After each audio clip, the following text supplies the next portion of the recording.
జిల్లాలో మున్నేరు వరదతో ముంపుకు గురైన ప్రాంత ప్రజలు ప్రభుత్వ సహాయం కోసం ఎదురు చూస్తున్నారు. డిజాస్టర్ మేనేజ్మెంట్ కింద ప్రభుత్వం ఒక్కో కుటుంబానికి 16,500 రూపాయల చొప్పున 800కు పైగా కుటుంబాలకు పంపినట్లు ఖమ్మం మున్సిపల్ కమిషనర్ అగస్త్య తెలిపారు.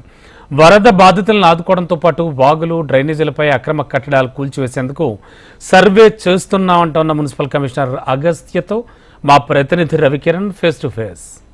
మున్నేరు వరద ముంపు గురైనటువంటి బాధితులు ఎవరునో వాళ్ళందరికీ కూడా 16,500 అకౌంట్లోకి ఇప్పటికే మున్సిపాలిటీ పరిధిలో కూడా ఇస్తున్న పరిస్థితి. దీని మీద కొంత అభ్యంతరాలు వ్యక్తమవుతున్నాయి. అంటే కొంతమందికి ఇంకా రావట్లేదంటూ ఇప్పటికే ఆఫీస్ వద్దకు పెద్ద ఎత్తున వస్తున్న నేపథ్యంలో అసలు ఏం జరుగుతుంది, మున్నేరు వరద సహాయం ఏ విధంగా అందుతుంది, మనతో మాట్లాడేందుకు మున్సిపల్ కమిషనర్ అగస్త్య గారు ఉన్నారు. సార్, చాలా మందికి కూడా ఇంకా మున్నేరు బెనిఫిషరీస్ రావట్లేదు అంటున్నారు. దాని మీద ఏం చేస్తున్నారు సార్?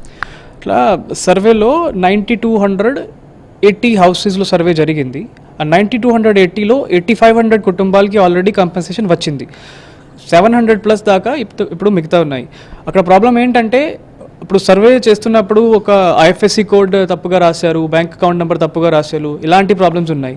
దానికోసం ఇక్కడ 2 కౌంటర్స్ పెట్టాము. 3 days నుంచి కౌంటర్ నడుస్తున్నాయి. కరెక్షన్ మేము చేస్తున్నాము. ఇంతవరకు 50-60% దాకా కరెక్షన్స్ అయిపోయినాయి. నిన్న కూడా ఒక లెటర్ నేను బ్యాంక్ వాళ్ళకి రాశాను. ఇంకా 2-3 daysలో మొత్తం సెట్ అయిపోతుంది. ఇప్పటివరకు ఎంత మేర అమౌంట్ వాళ్ళకి అందింది సార్? 16,500 8,500 కుటుంబాలకి ఆల్రెడీ వచ్చింది. 14-15 crore దాకా కంపెన్సేషన్ ఆల్రెడీ మేము ఇచ్చాము. ఇంకా 10% హౌస్ హోల్డ్స్ ఇప్పుడు మిగతా ఉన్నాయి. వారి డీటెయిల్స్ కూడా మన దగ్గర ఉన్నాయి. కొంచెం కరెక్షన్స్ కావాలి, అది కూడా చేస్తున్నాము. ప్రతి ఒక్కరికి కాల్ చేసి అకౌంట్ నెంబర్ రాంగ్ ఉంటే అకౌంట్ నెంబర్ కరెక్ట్గా పెడుతున్నాము. ఇవన్నీ కరెక్షన్స్ ఏమో చేస్తున్నాము. ఇంకా 1-2 daysలో మొత్తం సెట్ అయిపోతుంది. అంటే ఇంకా చాలా ఇల్లు కూలిపోయి చాలా ఇబ్బందులు పడుతున్నారు. వాళ్ళకి సంబంధించి ఏమైనా సహాయం అందుతుంది సార్ గవర్నమెంట్? ముందు ఇది కంపెన్సేషన్ అందరికీ ఇస్తున్నాము. 16,500 ఇస్ ద మ్యాక్సిమం కంపెన్సేషన్. జియో ప్రకారంగా డ్యామేజ్ నష్టమైన అంటే డిజాస్టర్లో ఒక జియో ఉంది. దాని ప్రకారంగా 16,500 మ్యాక్సిమం కంపెన్సేషన్ అదే అందరికీ ఇస్తున్నాము. నెంబర్ 1. నెంబర్ 2, అప్పుడు ఇమీడియట్ రిలీఫ్లో మేము రేషన్ డిస్ట్రిబ్యూట్ చేసాము, బట్టలు, కిట్స్ డిస్ట్రిబ్యూట్ చేసాము. అప్పుడు 10 days కంటిన్యూస్గా రెస్క్యూ క్యాంప్స్ కూడా పెట్టాము. అక్కడ 3 times మీల్ కూడా అందరికీ దొరికింది.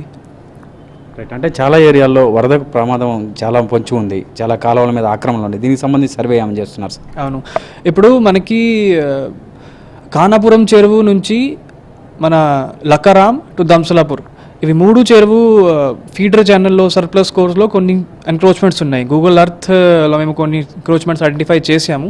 ఇప్పుడు ఐడెంటిఫికేషన్ ప్రాసెస్ నడుస్తుంది. ఇంకా 2-3 daysలో అన్నీ ఒక లిస్ట్, కన్సాలిడేటెడ్ లిస్ట్ తయారు చేసి అందరికీ ఒక నోటీస్ ఇస్తాము. దాన్ని బట్టి ఒక ప్రొసీజరల్ విల్ ప్రొసీడ్. మున్నేరు పరివాహ ప్రాంతంలో చాలా వరకు కూడా బఫర్ జోన్లో గట్టి నీళ్ళు ఉన్నాయి, అవే చాలా వరకు మునిగినాయి అంటున్నారు. దాని మీద ఏమన్నా సర్వే ఉంటుందా సార్? దాని మీద కూడా ఒక స్టడీ మేము ప్రపోజ్ చేసాము. చాలా హౌస్ హోల్డ్స్ మీరు చెప్పినట్లు బఫర్ ఏరియాలో ఉన్నాయి. దానికి లాంగ్ టర్మ్ సొల్యూషన్ ఏంటంటే దానికి రీహాబిలిటేషన్ చేయాల్సిన అవసరం ఉంది. కానీ ఇప్పుడు ప్రస్తుతానికి ఒక బండ్ కన్స్ట్రక్ట్ చేయడానికి కూడా ఒక ప్రపోజల్ ఉంది. సో దాని మీద కూడా we're discussing about that. Right sir, thank you sir. ఇది మొత్తం మీద ఖమ్మం నగరంలో వరద ముంపు బారిన పడుతున్నటువంటి ప్రాంతాలను ఇప్పటికే సర్వే చేసినాం. కొన్ని వాగులు కావచ్చు, డ్రైన్ల మీద కావచ్చు, ఆక్రమణలు ఏమన్నా వాటి తొలగించేందుకు ముందస్తుగా సర్వే చేపట్టట్టుగా మున్సిపల్ కమిషనర్ అగస్త్య అయితే మనతో చెప్తున్నారు. ఇక్కడ పరిస్థితి రంగానేశ్వర